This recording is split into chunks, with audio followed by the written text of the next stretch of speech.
Sí. Bueno, buenas tardes a todos. En un día tan lluvioso como hoy es una maravilla ver la sala llena. No hago más que felicitar al ponente por la capacidad de convocatoria que tiene. Únicamente decir que para mí es un placer, que es mi primera presidencia, hacerlo en un evento como este, que es para socios, de socios, para socios. Y no tengo más que decir, porque la presentación del acto lo va a realizar mi socio. Muy buenas tardes a todos. Primero explicarles que esta reunión que tenemos del tema La huella de la Inquisición en Madrid es parte del ciclo que llamamos Nuestros socios, que les brevemente explicaré.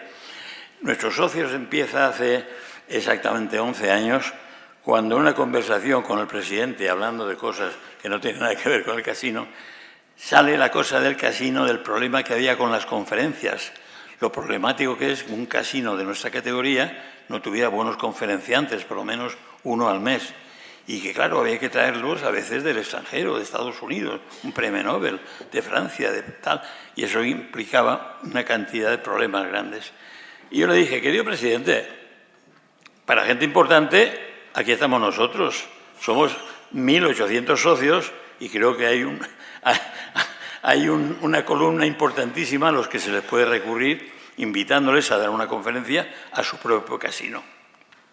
Pues empezó como una broma y aquí estamos.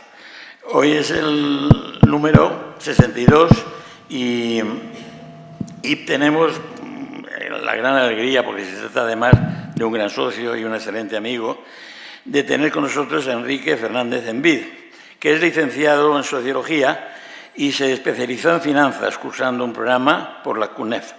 Ha dedicado un largo periodo de su vida profesional a ser directivo de banca, yo creo que excesivos años, porque el requerimiento que Madrid necesita de personas como él se hacía claramente necesario.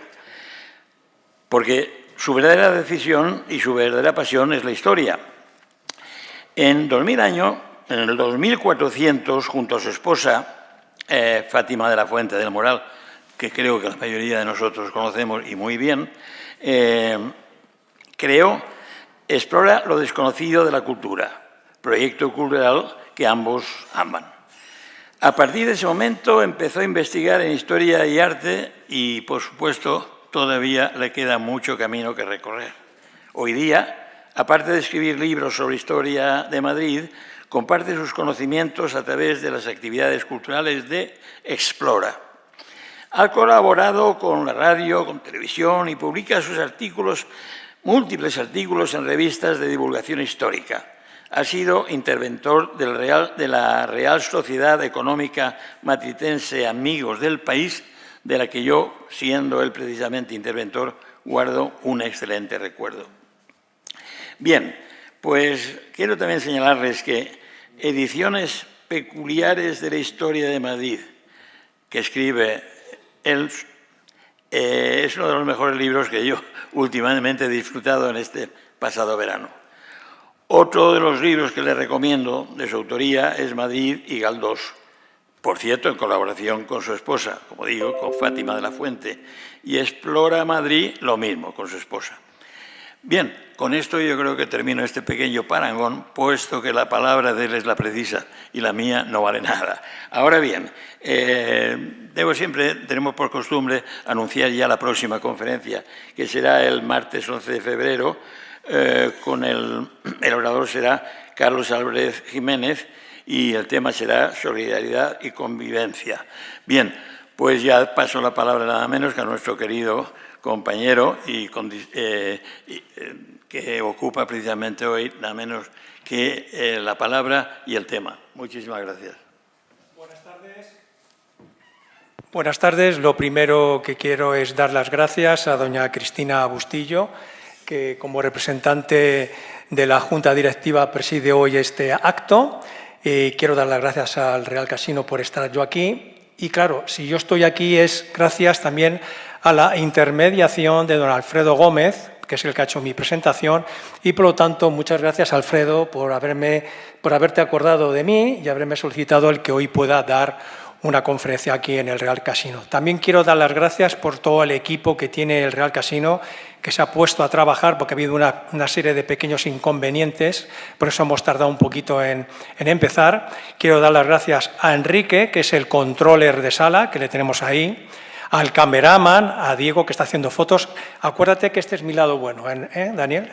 Que luego no me veo muy guapo en las fotos. Y, cómo no, al DJ, al jefe de sonido y de iluminación, a José Andrés, que siempre está a nuestra disposición. Y, por supuesto, muchas gracias a todos ustedes que hoy me acompañan. Sí, me acompañan, no están, me acompañan, porque si no se les ha dicho, ustedes van a hacer un viaje en el tiempo conmigo. Y ese viaje en el tiempo va a ser descubriendo la huella que dejó en Madrid la Inquisición. Inquisición, que viene del latín inquisitio, que significa averiguar, investigar. Y posiblemente, y esas dos preguntas me las hice yo, no sé si ustedes en algún momento se preguntaron, ¿fue realmente la Inquisición española la primera que existió? La respuesta es no. ¿Fue realmente la Inquisición española la que más tiempo duró? La respuesta es sí. En esta primera imagen que están viendo del anuncio de mi conferencia, vemos un magnífico cuadro de Francisco de Goya.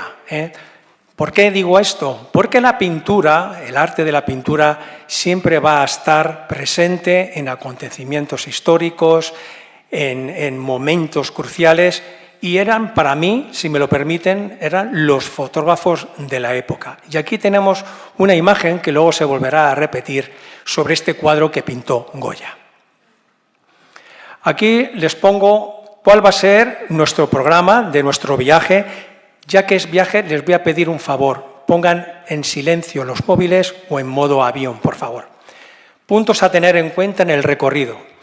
Pues les daré unas breves pinceladas históricas de los orígenes de la Inquisición, su expansión en algunas muy relevantes, sedes de la Inquisición en Madrid, figura del Inquisidor General y su residencia en Madrid, emblema de la Inquisición, cárcel, mazmorras de la Inquisición, que era un edicto de fe, que yo me había implicado, luego se lo contaré, autos y autillos de fe, composición de los miembros del tribunal, indumentaria de los reos, pregón del auto de fe y anuncios del mismo, penas, condenas, las cuadras de la Inquisición, que también estuvieron en Madrid.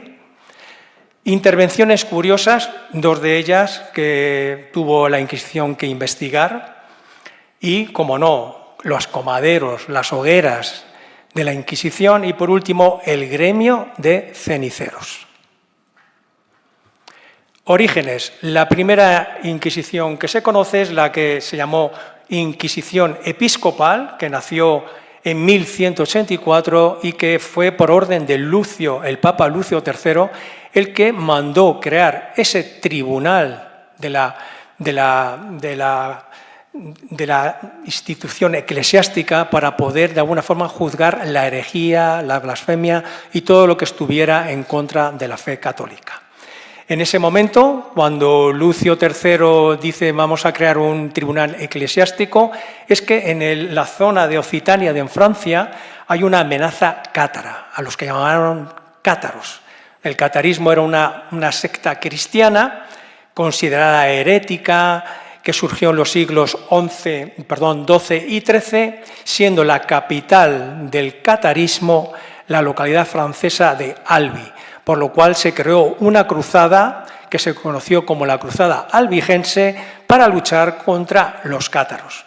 Aquí les pongo algunas de las características de estos cátaros. No tenían posesiones, estaban en contra del pago de impuestos, no había distinción por sexo entre hombres y mujeres, eran considerados igual y rechazaban la manipulación autoritaria de la fe católica y de sus métodos. En 1230 fue cuando fueron exterminados, pero muchos de ellos cruzaron los Pirineos y se asentaron en la península ibérica. Es por ello que se crea la Inquisición Pontificia por parte del Papa Gregorio IX. en 1231 hasta 1233. Por lo tanto, fue una época que duró muy poco esta Inquisición pontificia y que se asentó en Aragón. En estas imágenes me gustaría explicarles lo siguiente. ¿Cómo se juzgaba antes de que apareciese la Inquisición? Porque ya hemos dicho que era un tribunal eclesiástico que iba a atajar cualquier signo de herejía, blasfemia en contra de la fe católica. Pero antes de que surgieran esos tribunales de la Inquisición, ¿cómo se juzgaban esos delitos? Pues se juzgaba por el método del juicio de Dios. El juicio de Dios era un método por el cual las personas de aquella época, de la Alta Edad Media, del siglo V al X, pues consideraban que Dios era el máximo juez divino y que con él era el que nos diría si una persona era culpable o era inocente. Pero para ello tenían que pasar unas ordalías. Las ordalías son unas pruebas en las que se comprende una prueba de fuego y una prueba de agua. La prueba de fuego la estamos viendo aquí muy claramente en este cuadro de Pedro Berruguete, a la izquierda, que es un cuadro del siglo XV. Él no nació en la época del catarismo, pero aquí nos está mostrando algo muy importante. Hubo dos interlocutores que utilizó la Iglesia para poder convertir a los cátaros. Uno era Bernardo de Claraval, un monje cisterciense, y el otro era Domingo de Guzmán. Le vemos en ese cuadro, con su aureola de santo, ya santo, y vemos que están echando al fuego, ordalía del fuego, unos libros. Uno lo deposita Domingo de Guzmán y el otro lo echa un representante cátaro. Si nos damos cuenta, me voy a levantar. En estos dos, un momentito, voy a utilizar. Si nos damos cuenta, aquí está el fuego, han echado una serie de libros y vemos cómo uno se está elevando. Esa es la prueba de fuego que nos está diciendo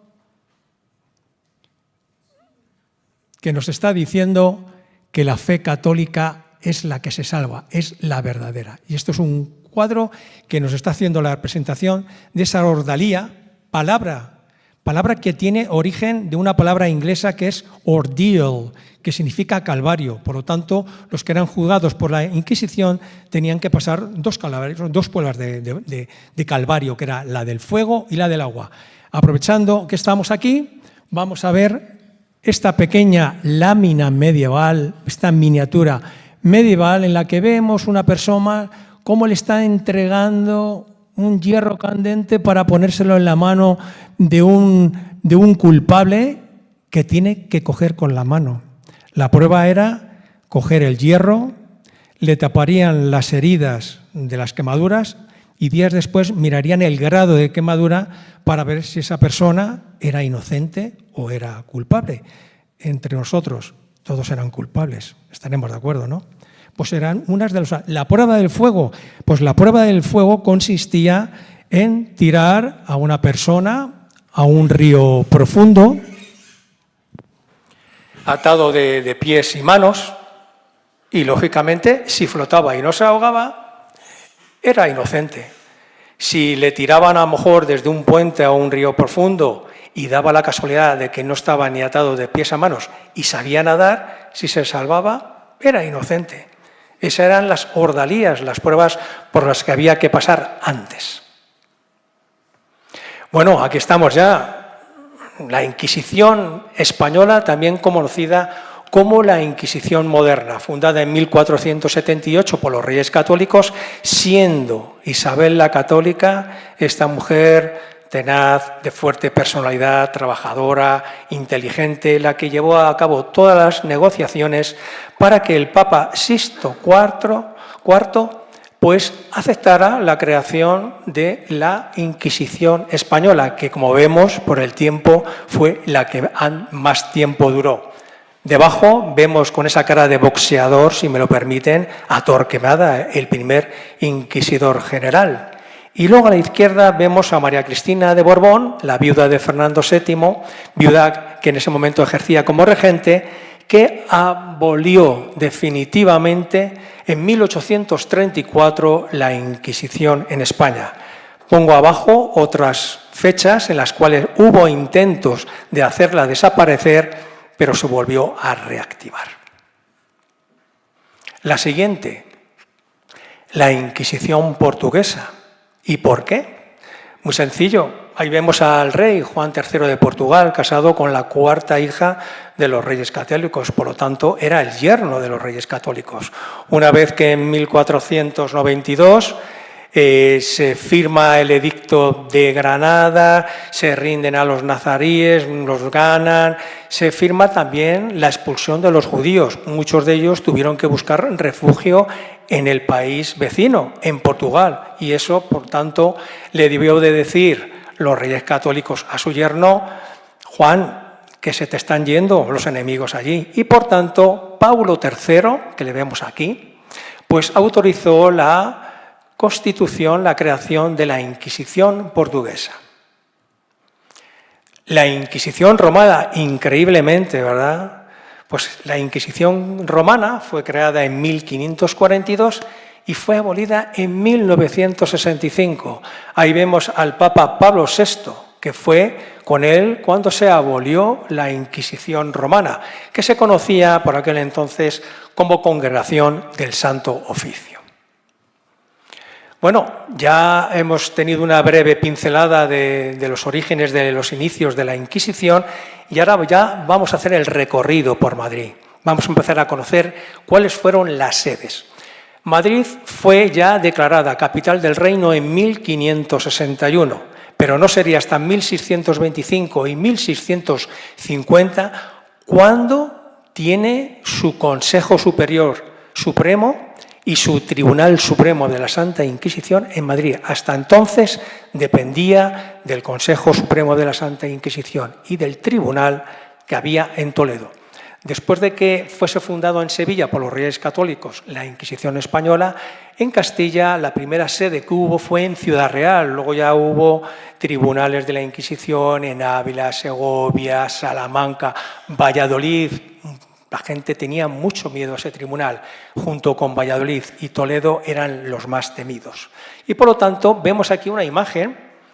Tengo constancia, no voy a decir el nombre por privacidad, que hay una persona que se va a casar aquí en septiembre. Cuando se lo diga la novia, veremos a ver si no cambia de opinión. Porque lo que estábamos viendo aquí es la primera sede del Consejo Supremo de la Santa Inquisición. Eso hoy está vivo, existe. ¿Pero cómo existe? Como la Real Basílica de Nuestra Señora de Atocha. Aquí fue donde tuvimos en Madrid la primera sede del Consejo Supremo de la Santa Inquisición. Pero se tuvieron que mover, necesitaban por tema operativo estar cerca de otro edificio que era el Tribunal Supremo de la Santa Inquisición. Por lo tanto, se tuvieron que mover y acercarse hacia ese lugar y buscar una nueva sede. Pues aquí lo tenemos.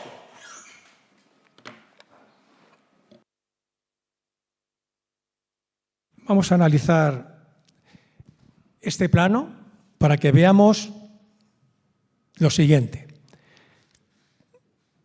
Tenemos la plaza de Santo Domingo, que todos lo conocemos.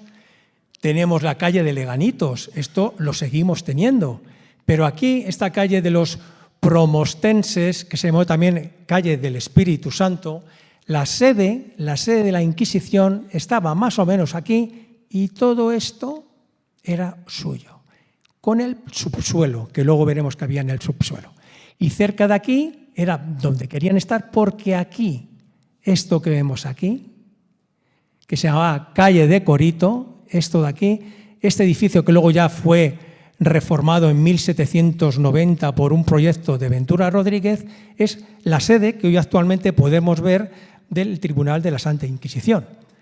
Y esto que vemos aquí, que es el Colegio de la Encarnación, hecho por María de Aragón, persona de confianza, dama de confianza de Ana de Austria, esposa de Felipe II, pues es donde hoy vemos el edificio del Senado. ¿eh? Cómo ha cambiado Madrid, ¿verdad? De ver estas imágenes a ver cómo está ahora, cómo ha cambiado, ¿eh? Bueno, pues aquí les pongo esta pequeña pincelada porque la Inquisición, el tribunal, es muy complejo. Su forma de funcionar, de cometer, de dar sentencias, de aplicarlas, era muy complejo. Entonces, para no liarnos, he puesto segunda sede del Consejo Supremo de la Santa Inquisición. Era donde se dictaba las sentencias según el delito. Y luego el Tribunal Supremo de la Santa Inquisición garantizaba, según la ley, la aplicación de las sentencias. Calle de Isabel la Católica, que creo que no lo he dicho, que es como se llama ahora nuestra calle, en honor a la reina, que como ya les he comentado, es una mujer con mucho tesón, mucha fuerza, y fue la que insistió en que en España tenía que haber en el Reino de Castilla una Inquisición. Se llama Calle de Isabel la Católica, pero se llamó en su momento Calle de la Inquisición. ¿Lo ven ahí?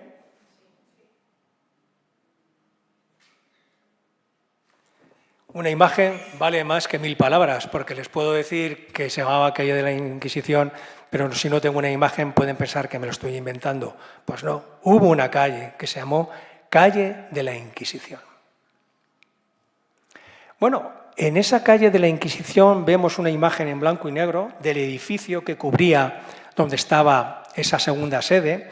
Esta es una foto de los años 40 de la edificación que se hizo a principios del siglo XX, ya había desaparecido la edificación del Consejo Supremo, y a la derecha, ya a todo color, vemos la calle de Isabel la Católica, que si pasásemos por allí podemos ver perfectamente que está así. Se creó como un pasadizo de galería comercial que unía esta calle con la otra, que es la de San Bernardo. ¿De acuerdo? Y esta es la imagen del edificio de la calle de Torija, que esa habremos pasado seguramente veces por allí y a lo mejor no nos hemos dado cuenta. Pues ahí está el edificio del tribunal, que hoy ya pertenece a dependencias del Senado. En el 2008 solicitaron autorización, lo estaban llevando a cabo unas monjitas de las monjitas reparadoras. Solicitaron una autorización al Vaticano, ojo, porque esto es un edificio lógicamente eclesiástico y había que pedir permiso al Vaticano para su venta, y en el 2008 lo compró el Senado. Por lo tanto, ya son dependencias del Senado. Bueno, ya sabemos dónde están las sedes, ya podemos ir andando por Madrid e ir y identificarlas, y ahora falta el inquisidor que también dejó su huella en Madrid. Si vemos a este señor Gaspar Quiroga, le vemos ahí, posiblemente no le resulte familiar. Este señor fue inquisidor general, obispo de Cuenca, arzobispo de Toledo, cardenal. Pero si les gusta la pintura, que yo creo que sí, ya han visto el siguiente cuadro, el entierro del conde de Orgaz, le vamos a ver en el centro.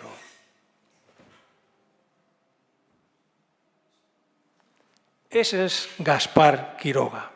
Este es un cuadro que para analizarlo necesitaríamos más de una hora, porque está lleno de multitud de personajes. Pues, por ejemplo, les voy a decir que el Greco está en ese cuadro.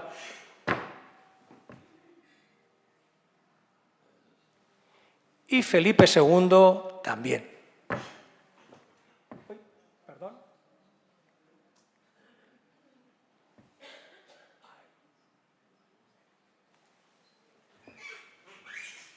Bonito cuadro, ¿verdad?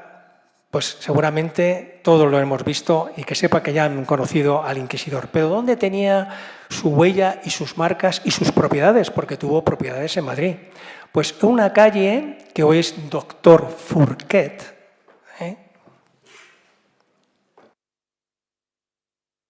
Doctor Fourquet. La tenemos aquí y hoy continuaría por aquí. Calle de Santa Isabel, aquí tenemos la Facultad de Medicina, Aquí tenemos, lógicamente, el Hospital General San Carlos, que hoy es el Centro de Arte Reina Sofía, y la calle del hospital. La calle del hospital todavía se mantiene, esa calle. Pero lo que no se mantiene es lo que viene aquí, Callejón de la Hiedra. Porque de Hiedra era como estaba cubierta la quinta de descanso que tenía Gaspar Quiroga. Y entonces, por eso, quedó en la planimetría de Madrid, pues el Callejón de la Hiedra. Ahí tuvo Gaspar Quiroga una quinta de recreo, y no era lo último que tenía en Madrid, porque Madrid también, y sabemos dónde está,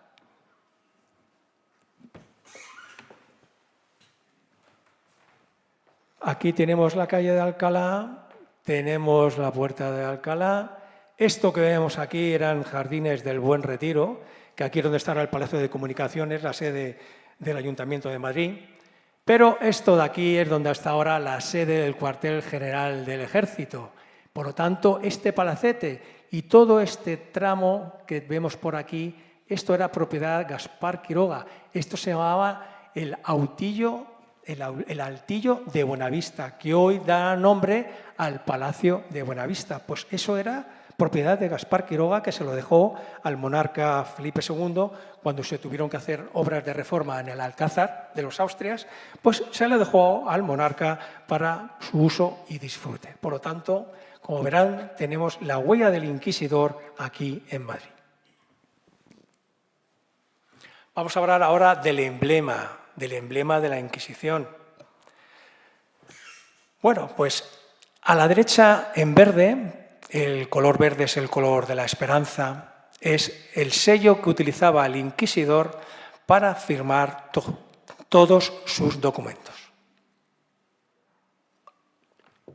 Y a la izquierda vemos el emblema, que venía escrito en latín. Yo creo que todos los que estamos aquí, incluso algunos habrán estudiado griego, yo no, a mí latín me tocó, que dice el emblema de la Inquisición: Exsurge Domine et juzga causam tuam. Creo que es bastante fácil. Levántate, Dios, y juzga tu causa. Ese era el lema de la Inquisición, que se compone de una cruz, de la pasión y muerte de Cristo, una espada, símbolo de haber vencido el mal, una rama de olivo, la rama de olivo que simboliza la paz, y luego vamos a ver algo muy interesante que tiene que ver con la ordalía de la prueba del fuego. Y es que aunque no lo podamos ver claramente, esto que vemos aquí es una zarza y que está en fuego, está ardiendo. Lo que pasa que no se ve. Y esto aparece en el Éxodo número 3 de la Biblia. Y les voy a leer qué es lo que dice el Éxodo número 3 de la Biblia y que hace referencia a lo que vio Moisés. Y Moisés apacentaba el rebaño de Jetro, su suegro, sacerdote de Madián, y condujo su rebaño hacia el lado occidental del desierto, y llegó a Horeb, el monte de Dios. Y se le apareció el ángel del Señor en una llama de fuego en medio de una zarza. Y Moisés miró, y aquí que la zarza no ardía en fuego, y la zarza no se consumía. ¿Cómo se va a consumir? La cruz de la pasión y muerte de Cristo, que es una de las fes católicas más representativas de la Iglesia Católica. Pues aquí está representada esa ordalía en el emblema de la Inquisición. ¿Y ha dejado este emblema de la Inquisición alguna huella en Madrid? Por supuesto, y muchos de nosotros, de los que estamos aquí, la habremos pasado, como por ejemplo la calle de las Tres Cruces. Aquí, la calle de las Tres Cruces está cerca de la Plaza del Carmen, que ahora está en obras, a ver si dejan una plaza muy bonita, y que hace referencia a un autillo de fe. Aunque luego voy a hablar de autos de fe, ya les voy a adelantar lo que es un autillo, un juicio rápido.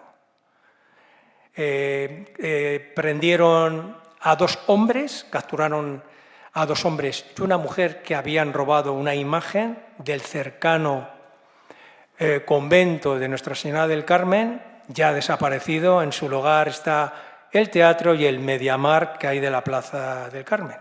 Detrás tenemos la iglesia del Carmen, por lo tanto fue una pérdida muy grande que hemos tenido. Pues ahí, como se suele decir, aquí te pillo y aquí te mato. Instalaron 3 cruces y los ejecutaron. Pero para ello, para los autillos, había una parafernalia, había una ceremonia que les voy a leer. Un día antes del autillo había una procesión con una cruz que encabezaba la misma. Durante esa noche se rezaban las oraciones, se contemplaban los preparativos, se preparaba la pira mientras la milicia inquisitorial quedaba en guardia. Su finalidad con este montaje, impresionar a los ciudadanos, población, para provocar el terror y también para conmocionar a los reos. Esta era la parafernalia que se hacía para instalar estas cruces de los autillos que se llevaban a cabo.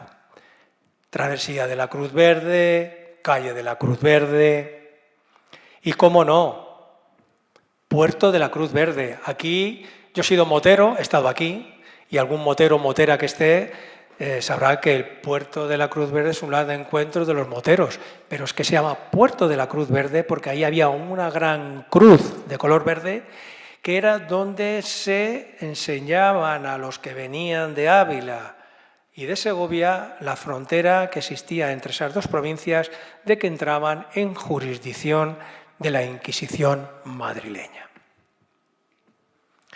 Bueno, ahora vamos a hablar de cárceles, de mazmorras. Bueno, pues Madrid tuvo cárcel de villa, cárcel de corte, cárcel eclesiástica y la primera aquí. Esta fue una cárcel de villa. Creo que muchos ya más o menos estamos identificando el lugar. Puerta de Guadalajara, esta es la calle Mayor. La calle Mayor, que en 1656, puesto que este es el plano de Teixeira, pues en la calle Mayor tuvo 3 por tramos, se llamaba de manera diferente. El tramo que iba de Puerta del Sol hasta la Puerta de Guadalajara se llamaba Puerta de Guadalajara, de Puerta de Guadalajara hasta esta zona de la Plaza de la Villa, que en época medieval se llamaba Plaza de San Salvador, porque estaba aquí la iglesia de San Salvador, donde los ediles llevaban a cabo todas las sesiones del ayuntamiento de aquella época. Y luego desde aquí hasta abajo, hasta lo que hoy conocemos como Bailén, pues se llamaba calle de la Almudena, porque ahí estaba la iglesia tristemente de origen románico del siglo XII, que ya desapareció y por eso se llamaba calle de la Almudena. Bueno, pues nuestra cárcel que vemos aquí, primera cárcel de la villa, fundada bajo mandato de Fernando el Católico, porque sí, los reyes católicos también solían venir a Madrid, Y por lo tanto, esta cárcel, que hoy ya no existe, aquí hay unas terracitas, esto se llama hoy la Plaza de San Miguel, esto que vemos aquí es San Miguel de los Octoes, la iglesia que dio nombre al mercado de San Miguel, que está aquí ahora ubicado y que hoy es el mercadillo este que van los turistas a tomarse una cerveza o una copita de cava con unas tapitas y bueno, pues luego vas a pagar y te cobran 24 euros. Eso está muy bien. Yo llamo el mercadillo de la tiritona, porque te entra una tiritona cuando pides la factura que no sabes ni lo que hacer. Por lo tanto, aquí vemos nuestra primera cárcel de villa y aquí el edificio, esto ya existe, también fue cárcel de villa. Todavía no tenemos el palacio del Marqués de Vallecerrato, de don Juan Arias de Acuña, que fue miembro importante en tiempos de Felipe III, y que luego se construyó ahí ese palacio, que fue la sede de la Casa de la Villa, del Ayuntamiento de Madrid, y que tenía, lógicamente, cárcel, como luego ya veremos. Por lo tanto, ya conocemos dos sedes de cárceles de villa, pero ahora vamos a conocer dónde se ubicaba la cárcel de corte, que todos sabremos que es esta, la que está en la Plaza de la Provincia y que es lo que hoy es nuestro Ministerio de Asuntos Exteriores. Esa era una cárcel de corte. Los orígenes de construcción de esta cárcel de corte se les debe a Felipe II. Lo digo porque en la fachada de este bonito edificio, con sus posteriores modificaciones, hay una inscripción que dice esta cárcel o este edificio se debe a Felipe IV. Ojo, Felipe IV, con 4 palitos, que es lo curioso. No la V y el palito y la V, sino aparecen 4 palitos. Es algo muy curioso. Pero que sepamos que ese edificio, sus orígenes, ya datan de unas edificaciones para construir una cárcel de corte que se le debe a Felipe II. Bueno, ahora vamos a hablar de la cárcel eclesiástica. Calle de la Cabeza. Han estado por ahí, por la calle de la Cabeza. No les quiero dar envidia, pero yo el próximo sábado, con mi empresa de actividades culturales, vamos a hacer un recorrido de la Inquisición y vamos a visitar estas cárceles de la Inquisición. Hay que pedir permiso, iré un día antes. Y esto pertenece, ese edificio cuyo origen de construcción es del siglo XVII, hoy es un centro de mayores. Se puede pasar, se puede tomar un café y se puede ver el interior del edificio. Fíjense qué bonito, es como una pequeña corrala. Es un centro de mayores, vuelvo a repetir, se puede entrar. ¿Que te enseñen las mazmorras? Pues no lo sé. Yo tengo que ir un día antes, pedir permiso para que venga alguien con una llave y me las abren. Si lo consiguen, fenomenal, pero no se preocupen que yo les voy a enseñar unas fotos de ella. Calle de la Cabeza, qué bonito azulejo, ¿verdad? Qué impresionante. Pues aquí hubo una intervención de la Inquisición. Vemos la cabeza de una persona en un plato, un puñal y un carnero. Esto se debe al origen del nombre de la Calle de la Cabeza, porque ahí vivió un sacerdote que heredó por parte de su familia pues dinero, tierras, por lo tanto era un sacerdote que se podía permitir tener una casa a su nombre y tener algo muy importante, un sirviente.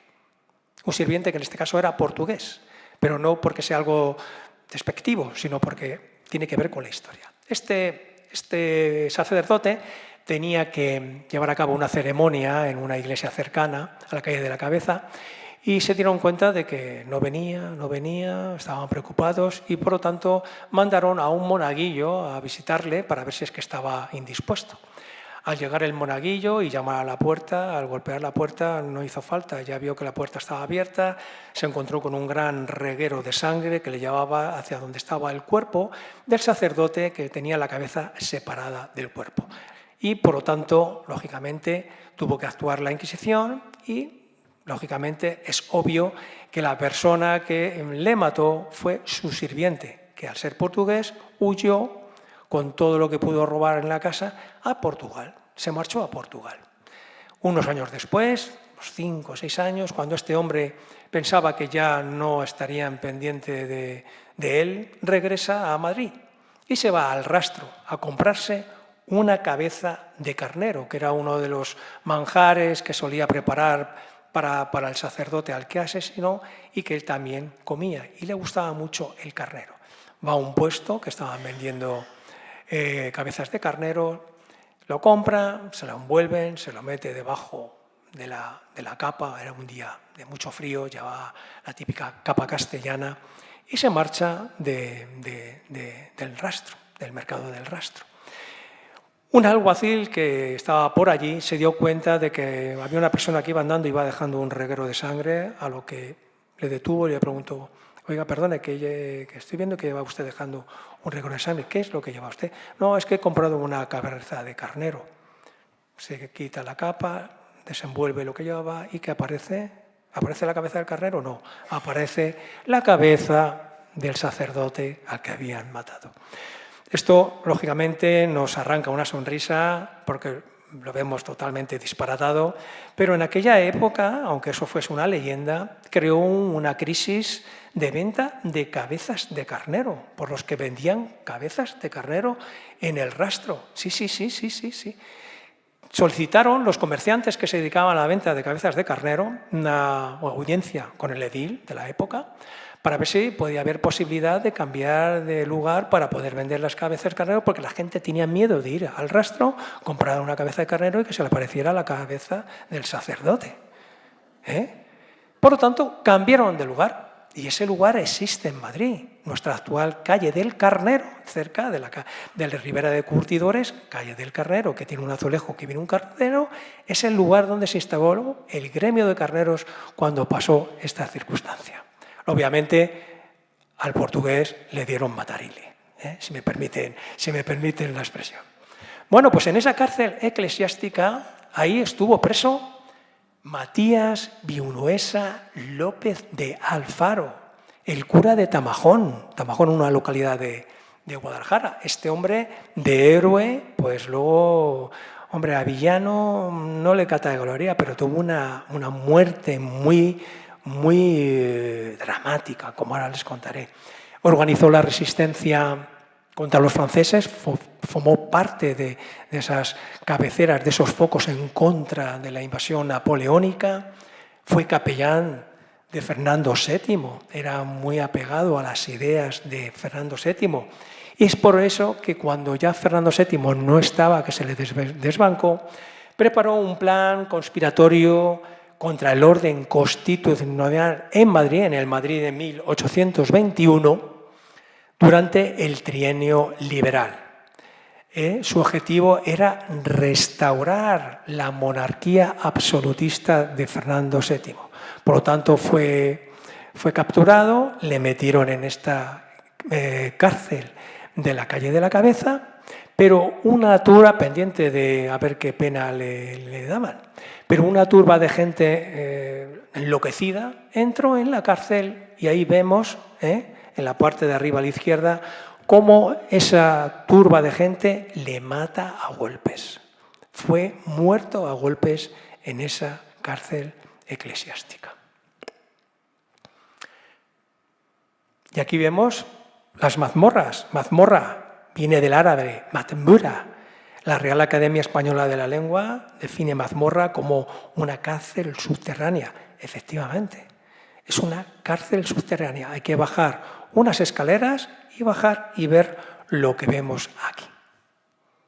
Otras mazmorras las vemos les vuelvo a poner la imagen de la calle de la Inquisición, Isabel la Católica, y en ese lugar que hoy pertenece, tendríamos que irnos al Hotel Santo Domingo, que está en la Plaza Santo Domingo, entramos por el Hotel Santo Domingo y bajaríamos directamente desde allí a ver las mazmorras de esa cárcel del Consejo Supremo de la Santa Inquisición. Ahí eran donde se hacían torturas, había interrogatorios duros y eso ahora no se puede visitar a no ser que te hayan invitado a un evento privado. Se alquila solamente para evento privado, pues a lo mejor una boda, una comunión, un cumpleaños, incluso a lo mejor algún divorcio, porque yo creo que también los divorcios habría que celebrarlos, porque tener que estar con la parienta o el pariente que no te llevas bien, hacer un divorcio tiene que ser también un acontecimiento.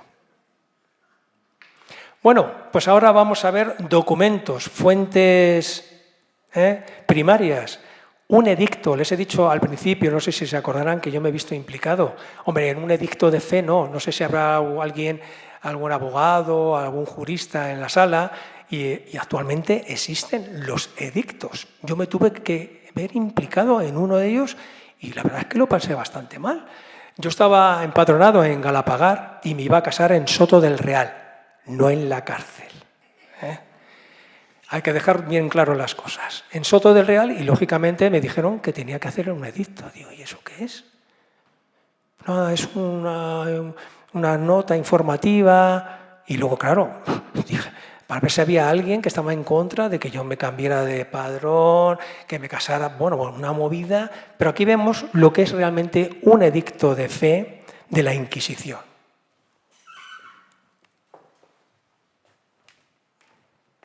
Creo que lo podrán leer bien, ¿verdad? Los inquisidores, este es un edicto de fe que se publicó en las colonias que teníamos en Latinoamérica. ¿Por qué? Porque dice, contra la herética pravedad y apostalía en esta ciudad y arzobispado de México y estados y provincias de la Nueva España, pum, pum, pum. Este era un edicto de fe que se publicó allí, pero lo importante, nosotros inquisidores a todos los vecinos. Esto era una forma de alentar a los vecinos de las parroquias en donde se publicaban estos edictos para que si alguien pensaba o creía que hubiese alguien que estaba haciendo brujería o algún acto de ceremonia al diablo, o que fuera un hereje, un blasfemo, que lo dijese. Era un llamamiento a la población para que hiciesen de chivatos. Por eso lo hicieron conmigo en Galapagar, a ver si había alguien que decía que había hecho algo. Bueno, pregón del auto de fe. Vamos a hablar de los autos de fe. Pues miren, los párrocos en sus parroquias y los religiosos en sus conventos ya lo anunciaban indicando día y hora de la celebración. Yo también me he visto en un auto de fe, que luego ya les comentaré. Los pregones invitaban con su mensaje a su asistencia, ofreciendo la concesión de gracias e indulgencias. Una comitiva a caballo con trompetas y atabales, que eran timbales, se conducían a la puerta del Real Alcázar. En ese momento el notario inquisitorial entregaba un escrito al pregonero y éste cantaba el primer pregón que en distintos lugares de la villa anunciarían la fecha del próximo auto de fe. Los reyes, desde las ventanas de sus aposentos, lo escuchaban con atención. ¿Y en dónde se celebraban estos autos de fe en Madrid? Lo vamos a ver, tranquilidad. Aquí vemos también otro documento, otra fuente primaria de un auto de fe. Acuérdense de esta fecha, porque vamos a ver el auto de fe, relación histórica del auto general de fe que se celebró en Madrid este año de 1680. Luego vamos a tener una foto donde vamos a ver ese auto de fe. Y, lógicamente, vemos aquí el otro, la relación de los reos de ese auto de fe, firmado con el sello del Inquisidor General. Este en concreto dice de los reos que salieron en el auto particular de fe que el Tribunal del Santo Oficio de la Inquisición de esta corte celebró en la iglesia del religiosísimo convento de Santo Domingo. Ya nos está dando pues ya el lugar en donde se celebraban los autos de fe.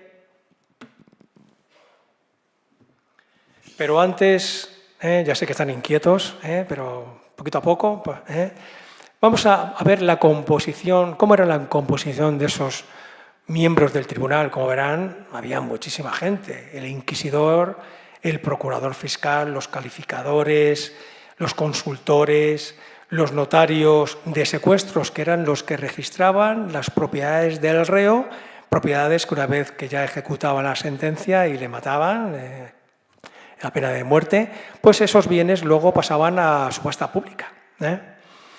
El notario de secreto, el escribano, el alguacil, el nuncio, el alcaide, como verán, era un nutrido grupo de personas que formaban la composición de ese tribunal. Y aquí tenemos el convento de Santo Domingo, el ojo del huracán. Aquí eran donde se celebraban los autos de fe de la Inquisición en Madrid.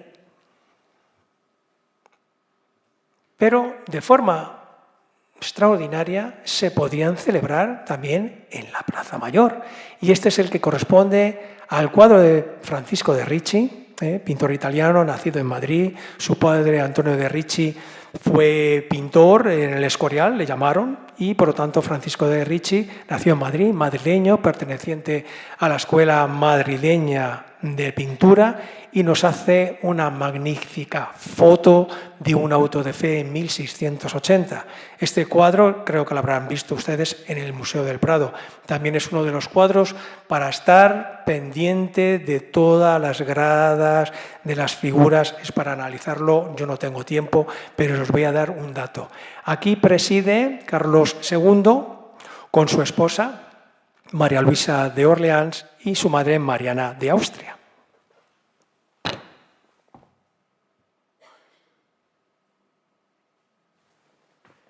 Ahí están.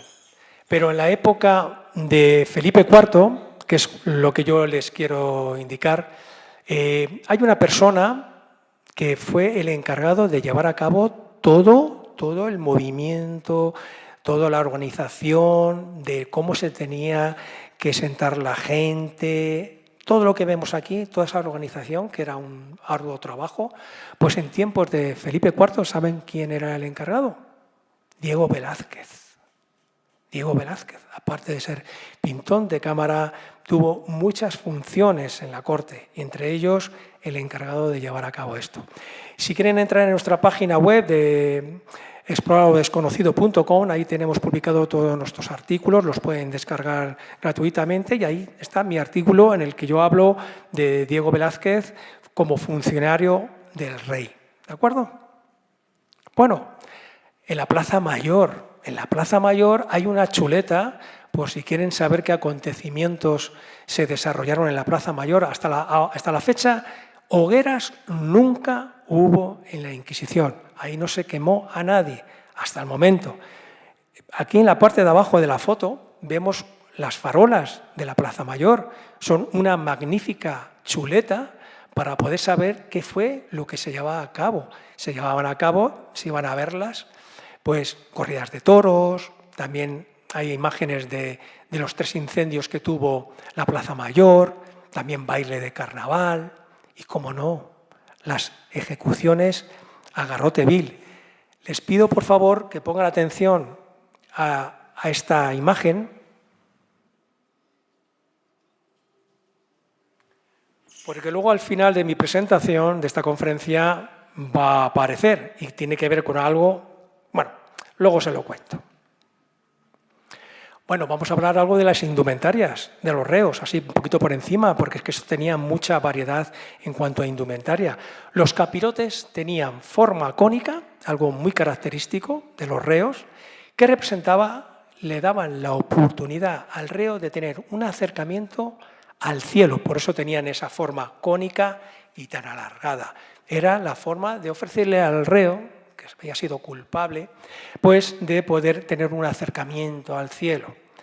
Pues ya eso hoy lo tenemos vivo en nuestras procesiones, porque en el siglo XVII en Sevilla, en sus procesiones, los penitentes ya lo utilizaron como símbolo de arrepentimiento. Y lo vemos en esa foto que vemos de un penitente, de un nazareno, que llevan esos gorros que a mí de verdad de pequeño me daba muchísimo miedo.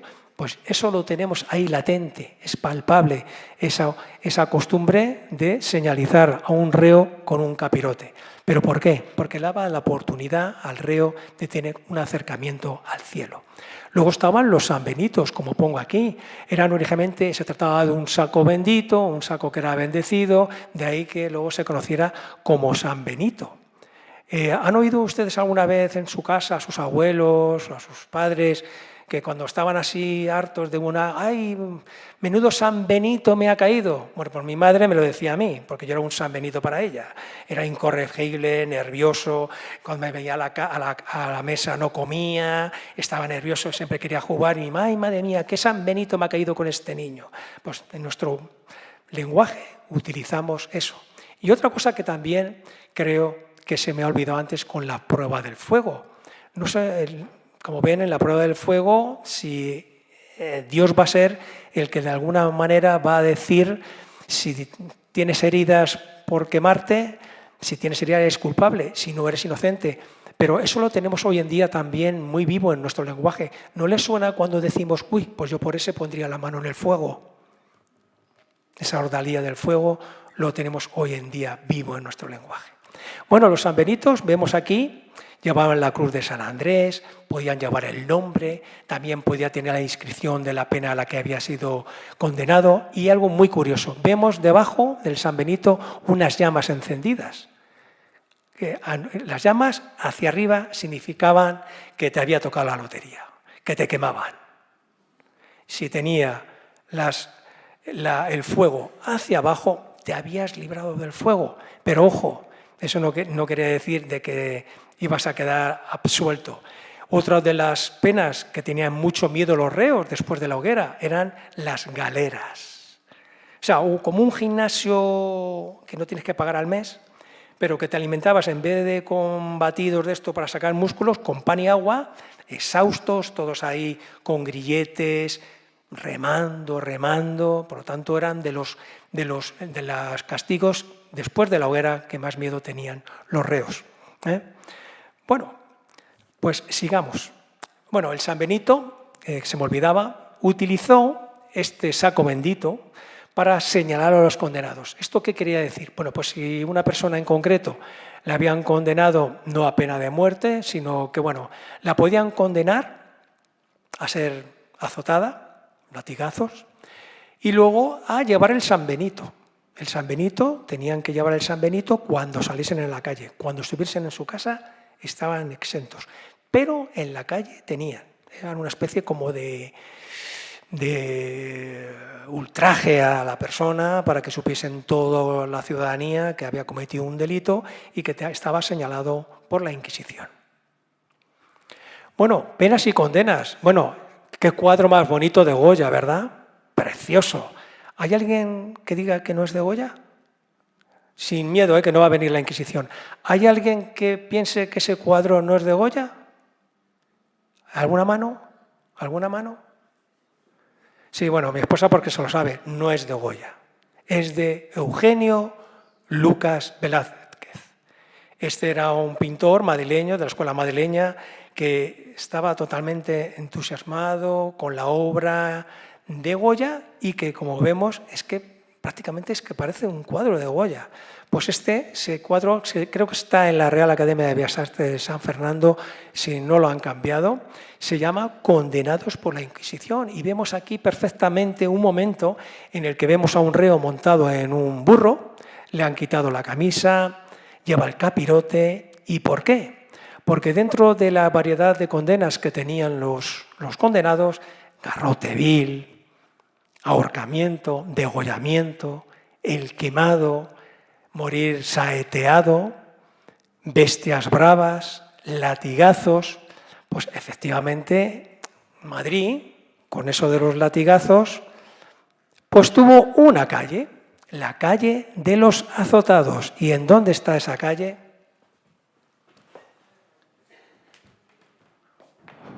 Pues aquí la tenemos, Plaza de la Villa, Plaza del Cordón, y esta calle se llama ahora Calle del Cordón.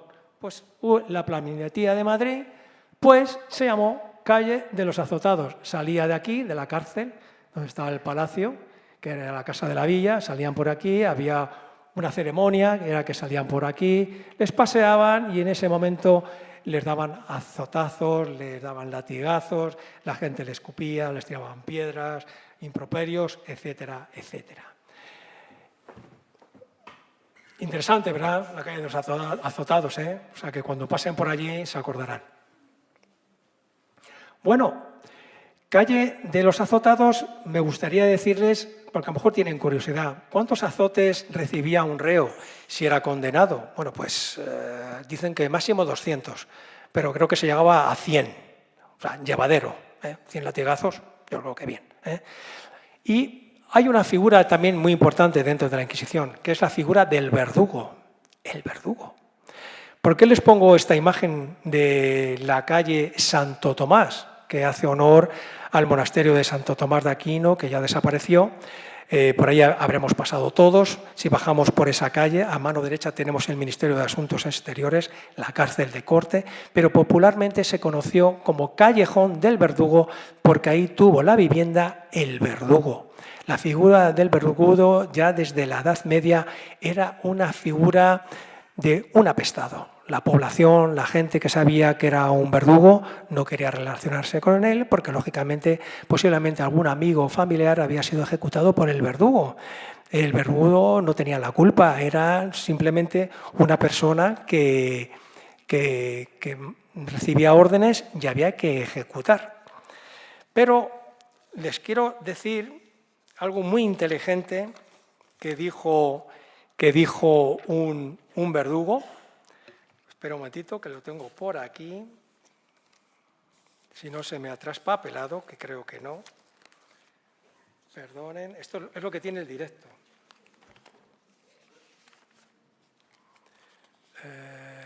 Pues no lo tengo. Bueno, en resumidas cuentas, creo que se me ha traspapelado, pero en resumidas cuentas, lo que decía el reo era que él no era el culpable de lo que hacía era realmente la ley, que mandaba a matar y era un mero trabajador, que tuvieron la categoría de funcionarios. En España, en Madrid, fueron funcionarios, pero en la Edad Media, fíjense ustedes, tenían que degollar a gente. Buscaban mayoritariamente que fueran carniceros, porque tienen más habilidades. ¿Por qué? Porque no se podía hacer un corte y que fuese una masacre, una carnicería. Tenía que ser un corte que, como mucho en 2 cortes, el reo quedara ejecutado. No podía ser una carnicería, porque entonces tomarían represalias contra el verdugo. Los verdugos, si iban a hacer la compra, no podían tocar la fruta, no podían tocar nada. Estaba prohibido que con sus manos tocaran la mercancía. Tenían que ir con una vara y señalar que era lo que querían comprar. No se podían casar con cualquier mujer. Hacían enlaces matrimoniales con hijas de antiguos verdugos, porque nadie quería tener un yerno verdugo. Fíjense hasta dónde llegaba el ser verdugo. Luego, con el tiempo, para ya, lógicamente, poder tener intimidad sobre el que ejecutaba a las personas, le pusieron un verdugo y, por lo tanto, no se sabía quién era realmente el verdugo. Es curioso que los verdugos solamente se dedicaban a ejecutar, pero había momentos en los que también podían hacer de enterradores, pero de enterradoras solamente cuando había habido una persona que se había suicidado, porque eso creaba malfario entre los enterradores, entre la fe católica. Hacer un entierro de alguien que se había suicidado traía malfario, había mucha superstición, por tanto era labor también del verdugo. Por tanto, esta calle de Santo Tomás, puesto que ahí estuvo la casa del verdugo, se llamó Callejón del Verdugo. Bueno, hemos visto ya de todo, pero faltan las cuadras. ¿Dónde está la huella de las cuadras en Madrid? Caballos, burros, asnos, que formaban parte de esa parafernalia que llevaba a cabo la Inquisición. Pues muy fácil, vamos a verlo.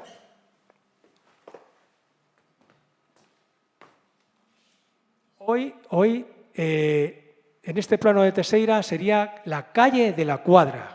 Tuvo una calle en Madrid que se llamó Calle de la Cuadra, de la cual podemos reconocer de este plano la calle de los Reyes, que existe, la calle de la Manzana, la calle de las Reales, Convalecientes hoy de San Bernardo, calle de San Bernardo, porque en aquella época se llamaba aquí. Por lo tanto, aquí en la calle de la Cuadra, todo esto desde aquí hacia abajo ha desaparecido. Pero aquí da constancia de que aquí en la calle de la Cuadra era donde estaban las cuadras, donde se depositaban caballos, burros, asnos y las carrozas que llevaban a los reos. Intervenciones curiosas. Aquí les pongo 2 intervenciones muy graciosas. Bueno, graciosas no, le pongo 2 porque había muchas. Ya les he contado el de la calle de la Cabeza. ¿Han estado alguna vez en la calle de la Ventosa? ¿No la conocen? Es paralela a la calle Bailén, cerca del Hospital de la Bot, de la Venerable Orden Tercera, que si no lo conocen, tiene una colección de obras de arte, de pintura impresionantes. Nosotros con nuestra empresa hemos hecho visitas allí. Les recomiendo no solamente para que se vayan a hacer una radiografía, sino que digan, oiga, perdonen, ¿puedo ver la colección que tienen de pinturas? Y que vayan.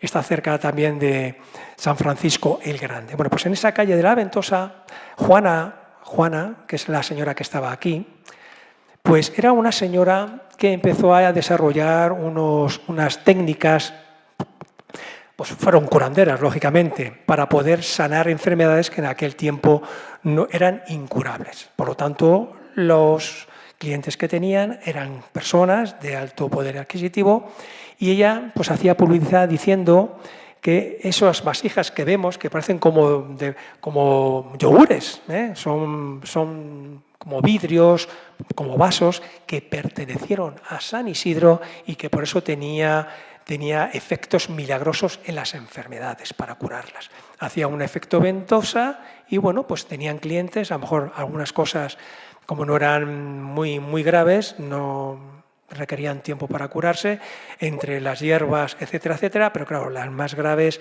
llegó un momento en que en los mentideros madrileños ya se empezaron a dar cuenta de que esta era una mujer, una farsante, llegó a oídos de la Inquisición y lógicamente la detuvieron, la cortaron el pelo, la raparon, la montaron en un burro, la despojaron de cintura para arriba de su ropa, la untaron de grasa, la untaron y la cubrieron de todo lleno de plumas y la dieron un paseo por Madrid, lógicamente para que tuviese vergüenza de todo lo que habían hecho, y la llevaron a galeras.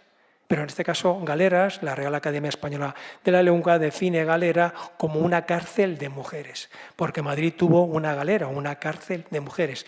Y ahí fue donde llevaron a Juana, a esta curandera. Y luego tenemos el convento de San Plácido, que afortunadamente le tenemos en pie todavía. Existe, fundado en 1623. Ahí tuvo un caso de monjas endemoniadas, la Inquisición, un caso que tuvo que ir y a ver qué pasaba. Parece ser que un grupo de monjas novicias, muy jovencitas, entraron ahí en ese convento. Era tradición que en los conventos hubiese un fray, un sacerdote, en este caso Fray Francisco, que tenía que cada cierto tiempo tener confesiones, realizarle el acto de la confesión a estas monjas novicias, y en un momento determinado empezaron los mentireros madrileños a decir que había monjas que tenían comportamientos de estar endemoniadas, gritaban, se tiraban al suelo, convulsionaban, algunas tenían espuma por la boca, no querían comer, por lo tanto llamó la atención de la Inquisición, que tuvo que intervenir. Efectivamente, después de un tiempo intervino la Inquisición y ya por fin se dieron cuenta, porque hubo una monjita que fue valiente, que contó qué era lo que le pasaba. Y era que Fray Francisco entró en lo que la Inquisición juzgaba a los religiosos como el pecado de la solicitación. Era un pecado en el cual, aprovechando que era un sacerdote, que tenía un poder sobre las monjitas jóvenes, por eso digo monjitas, eran novicias, pues abusaba de su poder y sí, las confesaba, pero a cambio les pedía que pudiese hacerles tocamientos y lo peor, que tuviesen relaciones carnales con él. Lógicamente estas jovencitas monjas entraban en depresión, en locura, porque no podían confesar y la única forma que tenían de poder manifestar esa amargura, esa depresión, era con esos actos, hasta que hubo una valiente que dijo que era lo que había pasado y, lógicamente, detuvieron a este Fray Francisco. Bueno, estamos llegando ya a los quemaderos, las hogueras de la Inquisición. Aquí vemos la imagen de la Plaza de la Cebada. Ya en la Plaza de la Cebada, desde el siglo XV, pues sí, hubo hogueras en la Plaza de la Cebada. Y que luego, como ya veremos porque hubo dos emplazamientos posteriores, se tuvieron que quitar del centro, porque la Plaza de la Cebada formaba parte de ese centro neurálgico de ese Madrid de 1656, al que vemos aquí en este plano de Teixeira. Quemaderos de los Caños de Alcalá. Vamos a analizar este plano, fuente de decibeles, calle del Pósito, porque aquí estaba el Real Pósito de Madrid. Y aquí hay una placa, yo sé que aquí en el casino hay mucha tradición torera, no sé si alguno de los presentes sabe que aquí, cerca de la Puerta de Alcalá, hay una placa en un edificio que pone aquí estuvo la primera plaza de toros de Madrid. Bueno, pues aquí, en este recinto de la Plaza de Toros de Madrid, aquí, porque luego aquí fue donde estuvo el Real Pósito, donde había chimeneas, donde había tahonas, donde se hacía el pan de la villa, pues aquí donde está la Plaza de Toros estaba el quemadero de los Caños de Alcalá, otro de los quemaderos. Ya estaba fuera de Madrid. ¿Por qué? Porque ya tenían conciencia ecológica en aquel tiempo y decían que no se podían tener quemaderos con humo, olor a carne humana quemada, que lógicamente producía un hedor y era desagradable. Por lo tanto, consideraron que tenían que estar fuera de la ciudad. Aquí vemos esta litografía de Alfred Guesdon, que nos muestra muy bien dónde estaba la Plaza de Toros, la primera Plaza de Toros. Vemos también ahí una chimenea que sale humo, que era el Real Pósito de Madrid, de la villa. Y vemos la placa que dice en este lugar se alzó desde 1749 hasta 1874 la Plaza de Toros de la Puerta de Alcalá, lugar de inspiración para Francisco de Goya. Goya era muy torero, le gustaba mucho la tauromaquia y hay una colección sobre tauromaquia muy interesante. Y aquí tengo un dibujo de tauromaquia que pertenece a Nicolasa Escamilla, la primera mujer torera de la historia de la tauromaquia española y que toreó ahí. Era torera y picadora. Y bueno, y aquí vemos dibujos de Goya. Y ahí aparece esa foto, ese cuadro que he puesto en mi inicio de esta conferencia. Ahí vemos, dicen muchos expertos en su obra, que cuando Goya pintó ese cuadro, dicen muchos que no estuvo, otros que sí. Yo soy de los que me inclino que sí. Goya no le gustaba la Inquisición, no le gustaban los métodos, pero Goya era un reportero de la época. Seguramente estuvo, no estoy somente seguro de que estuvo, y con esa mente que tenía, que era una mente privilegiada, fotográfica, se acordó en ese momento de ese auto de fe del que fue testigo, seguramente en el convento de Santo Domingo o en una iglesia, en algún otro lugar, y lo dejó reflejado en este cuadro tan magnífico. Y bueno, por último, la Cruz del Quemadero. ¿Dónde estaba la Cruz del Quemadero? Otro de los lugares donde había fogatas. Bueno, Puerta de Fuencarral, camino de Alcobendas, San Bernardo, esto es la continuación de San Bernardo, y en este cuadro de la Puerta de Fuencarral, porque aquí no dice nada, en el de Teixeira vemos una cruz, aquí. La Cruz del Quemadero. Pues ahí estaba el otro quemadero que hoy vamos a ver qué es lo que hay ahí. Porque todos los días hemos pasado muchas veces por ahí. Pues ahí se construyó el Hospital de la Princesa, que fue construido en 1857 y desapareció en 1962. Hay que decir que en ese Hospital de la Princesa, pues se llevó a cabo unas labores para ensanchar aquella zona, hacer calles nuevas, y entonces hubo una crónica que escribió un inglés para el London Star, era un periodista, sobre un descubrimiento terrorífico que en unas excavaciones se encontró en terrenos aledaño a este lugar.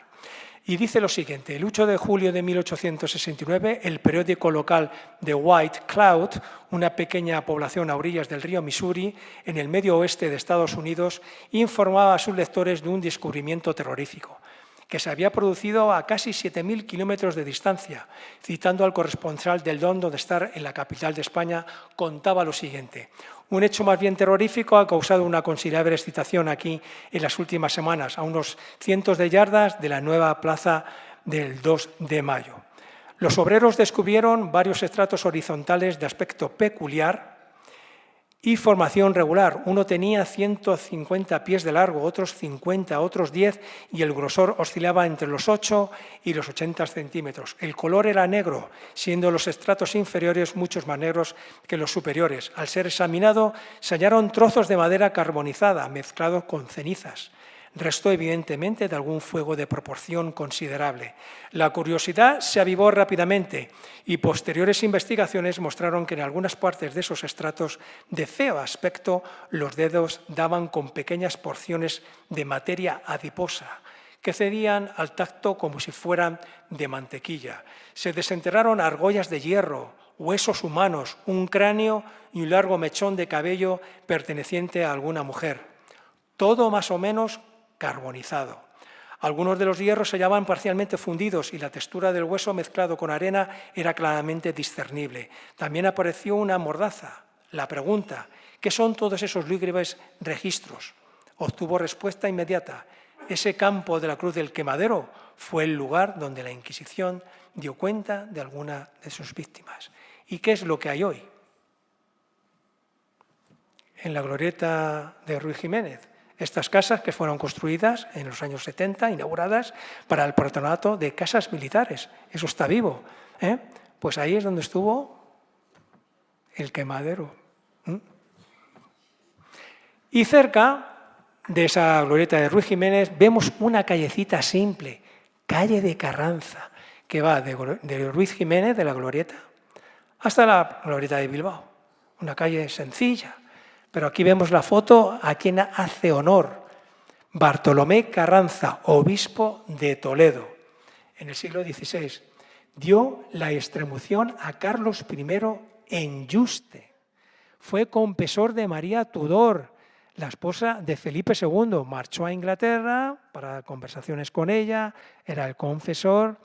Era una persona muy caritativa, sacó a huérfanas, dio educación a los pobres, sacó presos de las cárceles para ingresar en los hospitales, como pueden comprobar, muy revolucionario, medidas que lógicamente no gustaron para sus compañeros de profesión, si me lo permiten, y eso lógicamente hizo que hubiese una confabulación entre todos para que una de sus obras que escribió, Comentarios sobre el Catecismo Cristiano, fue un libro que fue denunciado por herético. Por lo tanto, estuvo 17 años preso en la cárcel. Fue detenido en la localidad de Torrelaguna, le llevaron al Tribunal de la Inquisición de Valladolid y de allí fue llevado al castillo de San Angelo en Roma, donde murió. Murió poco antes de conocer de que había sido absuelto. Y bueno, vamos ahora a donde está el gremio de ceniceros. Hay una calle en Madrid, calle del Cenicero,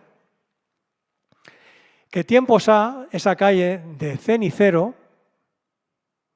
le falta una S, después de que fue abolida en 1834 la Inquisición, todo lo que hubiese algún tipo de alusión a la Inquisición, como pueden ver, ha desaparecido. La plaza de la Cruz Verde, la calle de la Cruz Verde, afortunadamente no, pero aquí en la calle de Redondilla, no confundir calle de la Redondilla, que está por la zona de la Plaza de la Paja. Esta calle de la Redondilla, aquí había una serie de corrales que pertenecieron al gremio de los ceniceros. Eran personas que iban a recoger las cenizas que se depositaban en los quemaderos, se dejaban aquí, en esos corrales, y ahí tenían una función, y era hacer el detergente blanqueador de la época.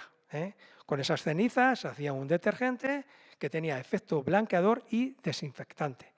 Luego esa calle de la Redondilla se conoció como calle de Cenicero, pero que han querido, con ese azulejo que siempre tenemos tan bonitos, que hacen referencia a personajes, a momentos históricos, hace referencia a Zumalacárregui en una de sus victorias en la guerra carlista. Por lo tanto, lo de poner ahí un corralón de cenizas, no, eso estaba ya prohibido, hacer alusión a la Inquisición. Y bueno, ya estoy terminando, pero me gustaría compartir con ustedes estas imágenes para ver si estamos totalmente de acuerdo, porque si vemos esto y vemos esto, ¿tiene algo de parecido esas imágenes? Hombre, el color blanco de la vestimenta, sí. Algunos que tienen como un capirote, también. Y esto perfectamente sabemos que es una procesión, ¿no? Lo anterior no hace falta que lo diga, ¿verdad? Son miembros del Ku Klux Klan.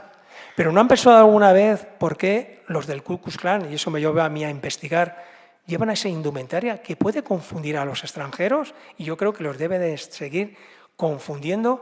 ¿Por qué llevan a esa indumentaria? Pues se debe a este señor, a William J. Simmons. No sé a ustedes, pero a mí me recuerda a Javier Gurruchaga, el de la Orquesta Mondragón, ya con unos añitos, ¿A qué parece, Bueno, pues este William J. Simmons, comerciante del sector textil, ministro metodista de Atlanta, fue cofundador del Ku Klux Klan y descubrió la hermandad de los negritos, que ya era fundada esa hermandad en el siglo XIV. Esa hermandad solamente podían ser cofrades, gente de raza negra que eran esclavos, sirvientes y que les tenían permitido formar parte de esa hermandad porque abrazaban la fe católica. Por lo tanto, esa hermandad todavía existe, ¿eh? Y por lo tanto, eso lo descubrió este señor y lo que les escribo aquí. Les sorprendió la forma de vestir de los cofrades. Era lo que buscaba, algo solemne, medieval y que les permitiese intimidar en un burdo y perverso juego de máscaras. Por eso utilizan esa indumentaria que puede, lógicamente, recordar a nuestros penitentes. Ahí vemos imágenes de penitentes y ahí vemos a Antonio Machín. Antonio Machín fue miembro cofrade de esa hermandad de los negros, de los negritos. Pero afortunadamente ustedes y nosotros sabemos perfectamente que el Ku Klux Klan no tiene nada que ver con las procesiones de Semana Santa. Pero hay una ciudad única ciudad en el mundo, que afortunadamente es española, que lleva a cabo un adoctrinamiento para poder decir a los extranjeros que esto no es el Ku Klux Klan. Esa localidad es Cádiz. Mi esposa y yo vamos todos los años a Cádiz, vamos por el barrio del Pópulo, hay una pastelería muy rica de pasteles, Pastelería El Pópulo, que lleva a cabo la venta de pasteles y también de figuritas de Semana Santa. Y entonces, fíjense qué inteligentes son y qué es lo que hacen para adoctrinar y que no piensen y que no tengan miedo las personas que no están vendiendo nada malo. No Ku Klux Klan, Spanish Tradition. No me digan ustedes que no es genial.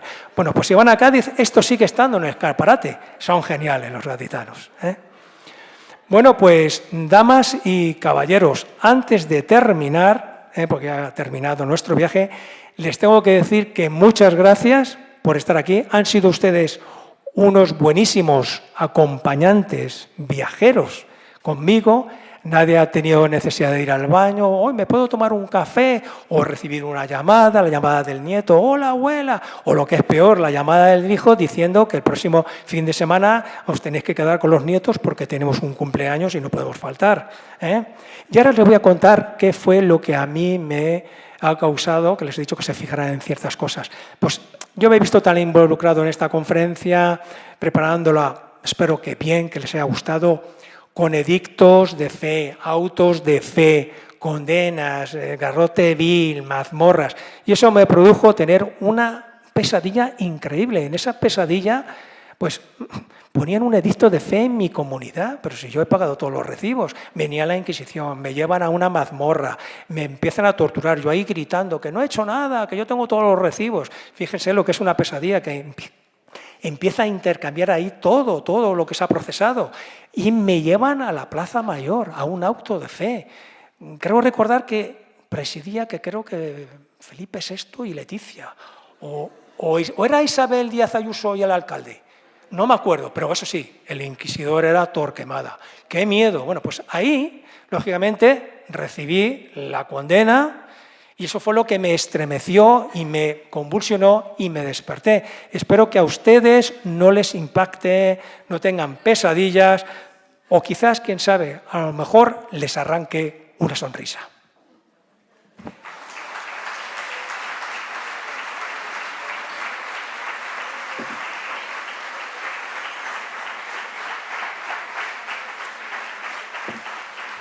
Muchas gracias.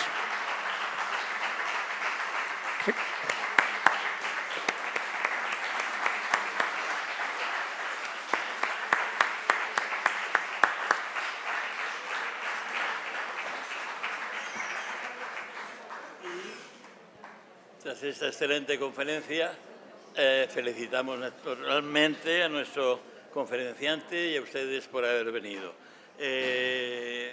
Muchísimas gracias por su asistencia y que sepan ustedes que están siempre invitados. Muy buenas noches.